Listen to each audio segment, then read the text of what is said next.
కేంద్ర ప్రభుత్వం ద్వారా ఆంధ్రప్రదేశ్ రాష్ట్రానికి ఒక 1050 ఎలక్ట్రానిక్ ఈవీ బస్సెస్ అవి అందుబాటులోకి రాబోతున్న నేపథ్యంలో ఈ ఈవీ బస్సులు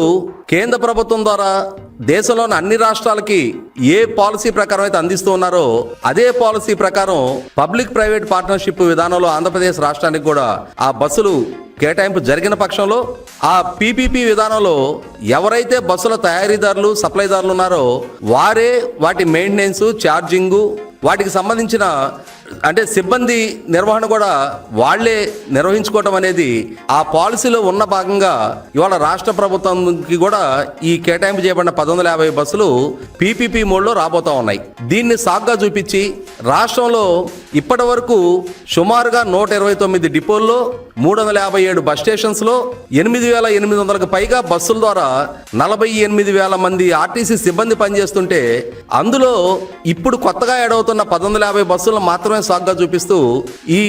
8,800 బస్సులు కూడా ఆంధ్రప్రదేశ్ రాష్ట్ర ప్రభుత్వం ప్రైవేటైజేషన్ చేయబోతా ఉంది. ఈ 48,000 మంది సిబ్బంది వాళ్ళ ఉద్యోగ భద్రతకి ఆంధ్రప్రదేశ్ రాష్ట్ర ప్రభుత్వం ముప్పు తీసుకురాబోతా ఉంది. మొత్తంగా ఈ స్త్రీ శక్తి పథకాన్ని ఆంధ్రప్రదేశ్ రాష్ట్ర ప్రభుత్వం